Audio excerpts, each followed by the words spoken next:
Hello everyone, Crow here. Today I'm going to be doing a tutorial on power management and micropausing in FTL. Power management really is just how players manage their reactor, which provides the power to our systems so that they function. Players can manage their power in several ways. We can simply buy reactor. We can buy the battery subsystem, which provides temporary power. We can even get a Zoltan, which, again, as I said, gives us a reactor. But this video will focus on moving reactor around. Most players starting out will have enough reactor to fully power every single system on their ship, thus alleviating the kind of micro that we're talking about, and allows them to focus on the fights at hand without being overwhelmed. However, this strategy is very scrap hungry. So for harder difficulties where scrap is at a premium, we're going to try and cut some corners in our budget whenever we can. One of the earliest power management techniques players learn to use is they don't buy a reactor for their medical system. We only need power in your clone bay or your med bay when you're actually healing crew or trying to bring them back with a clone bay. And during a fight, if you're not being boarded, it's not necessary to power it up. And if you are having a boarding event, then you can just move your crew over here and into your medical unit or function your clone bay, and depower your weapons are not necessary. You can just take these moments and opportunities to heal your crew when it is absolutely necessary, and thus we get to save on a reactor. The next kind of step players learn is you can do the exact same thing with oxygen. Oxygen starts at 100%, if you remember to get it up there. And as long as the room has above 5% oxygen, your crew are in no danger of taking any damage. So you can start a fight with no power in your oxygen, allow it to drain as the fight progresses, and you have about 90 seconds before you really have any problem. At that point in time, you should have enough control of the fight that you can depower your engines or possibly shields that just aren't required anymore to remain safe, and bring your O2 back online. Now, the focus I really want to get to, though, is the micropause, and we're going to show you what that looks like. So micropauses just enhance the player's ability to micro. Again, kind of a general idea here. And this impacts the player's ability to manage power and a lot of other things within a game. A micropause is a sort of specific version of a pause that advances the game only a few frames at a time. And this is accomplished by using both of the pause buttons. Most players are familiar with the lovely spacebar, and that provides them with their general pausing of the game, but the middle mouse button is in fact a pause as well. By alternating between the two, we can actually make very precise adjustments within the game. And we're going to use this fight as an example. So first, let's kind of look at what we have here. We have two weapons online and a missile of some sort, possibly a Hermes and a teleporter. We're a little bit light on reactor, but it shouldn't be too much of a problem with how we're going to handle this fight. We're going to be boarded at some point. So first we have to really assess the fight and see what we need to do and how we need to handle things. So my first goal here is probably that we're just going to hack their weapon system, slow that down, and then use our volley to damage their system. And if we're doing it then we really don't need shields. We can just go ahead and set this up. Now, because we are getting boarded, I'm a little bit concerned about moving this crew here to give us a mind control advantage on piloting. So we'll wait to see where the crew is, and let's start the fight that way. All right. So again, we see 3 power, probably a Hermes missile. Looking at the charge time. All right, so we have a Mantis border here. It's probably going into the weapons, and we're already using some little micropauses here. So what's the best way to do this? All right, what we're going to do is go ahead and move our Mantis over here. Now, if we were just using our space bar, that's really the best that we can muster in terms of how much frames slip past as we're playing in FTL. However, if we start alternating, like I said, we can get these very tiny little micro things. So my crew is going to survive here for a long enough duration that we don't need any help yet to deal with this Mantis crew. All right, so the weapons are almost charged. Let's go ahead and hack them down. We're going to be buying ourselves more time. Crew's starting to get a little bit low on health. You know what we can do, though, is we can go ahead and mind control this Mantis here. This room has already been locked off, so the Angie's not going to get there in time. And we can go ahead and then move our Mantis out of the room and assist in defending us. Okay, let's fire 2 shots, and then our hull laser. Nice. All right, so they have 2 weapons still online, so we can actually change our strategy and just go to 2 shield bubbles and be 100% safe if we wish to do that. Now, as I said, we're a little light, so we could use the battery to give us the shield bubble. So let's go ahead and do so. Oh, sorry, move that crew. Not required yet. And let's go ahead and move this crew over to medic bay and get them healed up. So again, we're completely safe. We can let things kind of go. We are a little bit power light. So let's go ahead and go into shields with that frees up the power that we had in engines. And we can go ahead and put that into the med bay.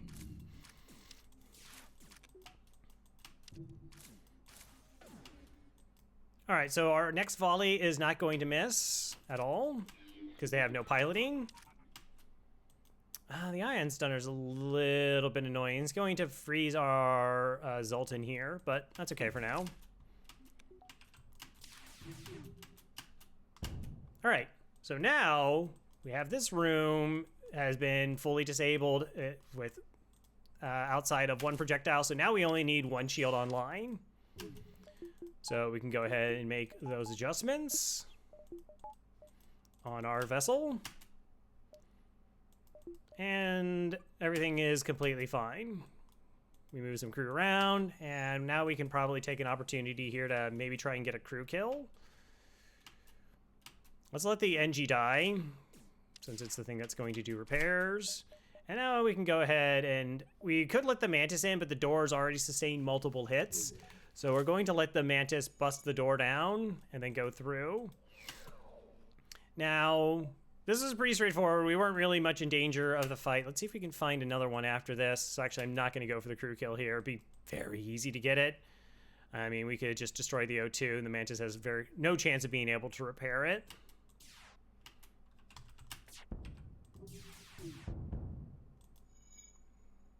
Oh well, it'll die soon enough. Yay! Now again, we wouldn't be wrong here to buy extra reactor, but let's go into the next fight instead. Oh, make sure our crew's health is full. It's important to pay attention to these little details.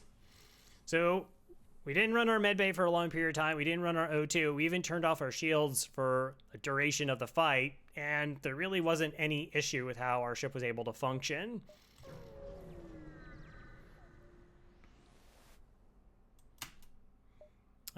Is this ship a challenge? Not particularly. Okay, so we should have done this a little bit differently. Again, one of the great things about weapon hacking is it's drastically reduces the amount of reactor we need to use on systems.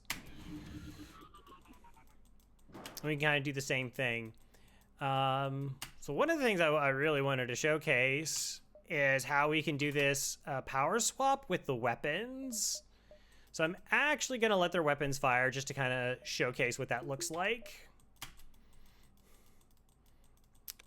We're waiting.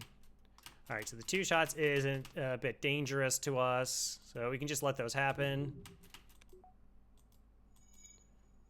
But now we're going to wait for the ions to fire. So as they're coming in, we can start doing little micropauses. And now they're almost at this point of impact. So impact points on weapons are the shield, if the shield is up, or It's over the actual room that it's hitting. We could also flash shields here, but we're learning how to do micropauses for incoming projectiles. So in this situation, one thing, of course, we could just power battery, we can maximize our engines, but we could really do, even if our weapons were charging this 8, is we could depower one of our weapons to get full power here. So we have max engines and we have max shields. We let it go past a singular frame, or 2 frames, whatever, a few frames, and we notice that we now have a dodge. And we can go, okay, we have 2 more projectiles incoming, we're pretty safe. So we could just move that power back. And we really didn't lose much of anything, right? As we see, we just lost a few frames of our weapon power. We can even alternate those if we want to. Okay, that hit, and we can go ahead and bring this power online. Now, again, hacking is sort of affording us certain, or this fight is allowing us to get away with certain things, but if you imagine that this was our first volley that we were charging our weapons for, we aren't losing anything by depowering our weapons here. Our basic lasers fire at 10 seconds, and our whole 2 fires at 15. So depowering these weapons for a fraction of a second to have full power in our engines doesn't slow off our volley, because again, we had to wait for the 15 seconds for the whole laser to be ready.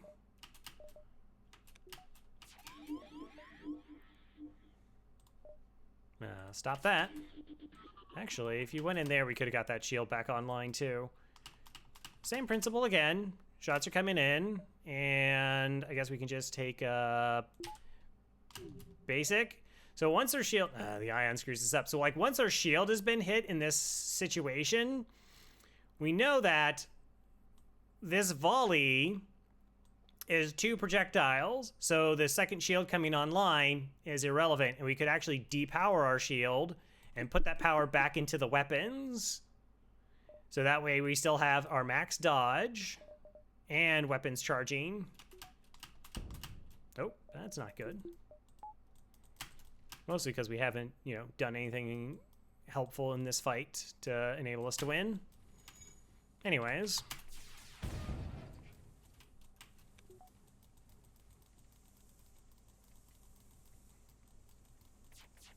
All right, so like I said, here comes in the 2 shots.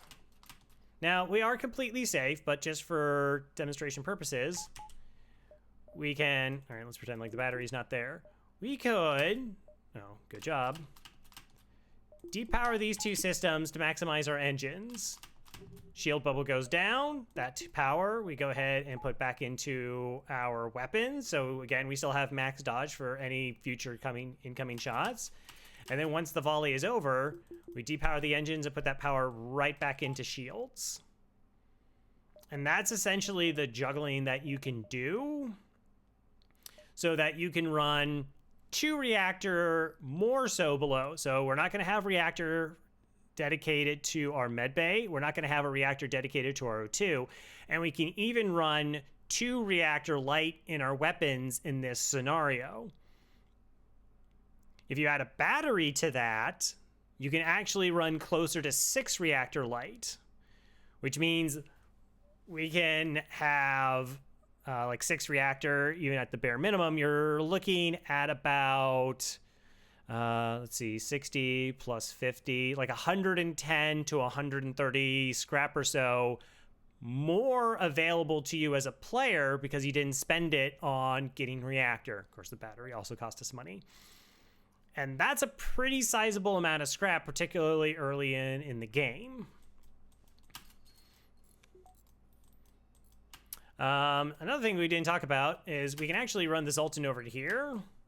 And the Zoltans can steal locked power. So we actually got that reactor back.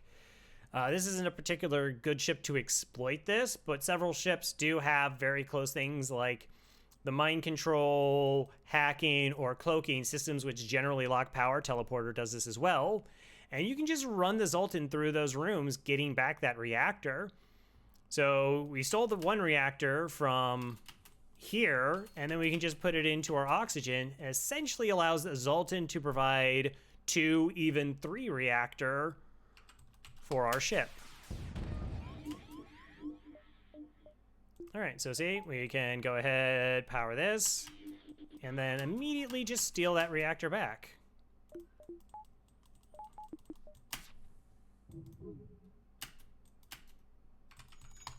And now we can just finish off the fight, no problem.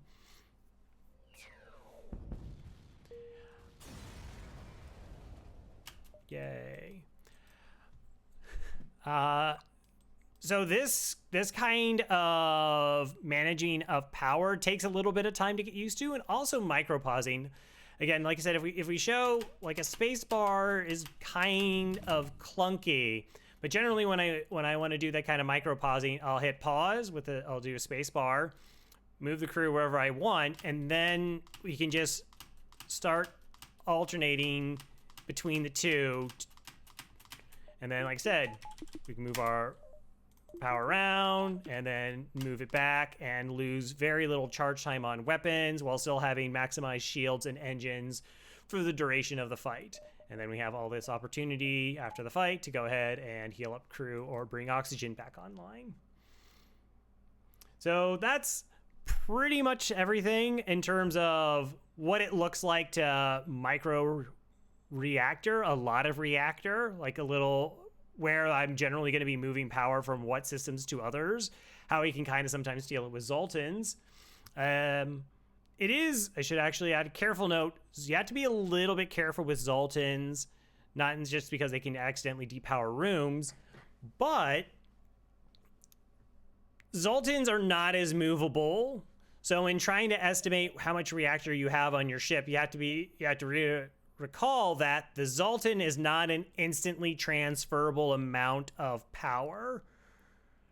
So like I said, when I'm running anywhere from like 4 to 6 reactor light, if some of that reactor I have is a Zoltan, it's just, I can't just teleport my Zoltan from oxygen to shields when I need them to.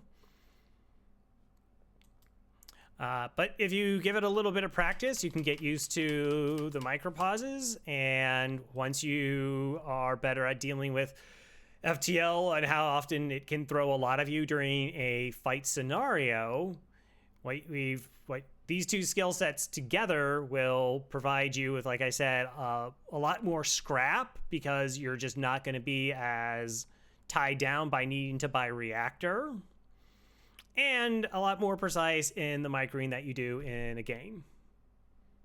Anyways, that's it for me. Good luck. Take care.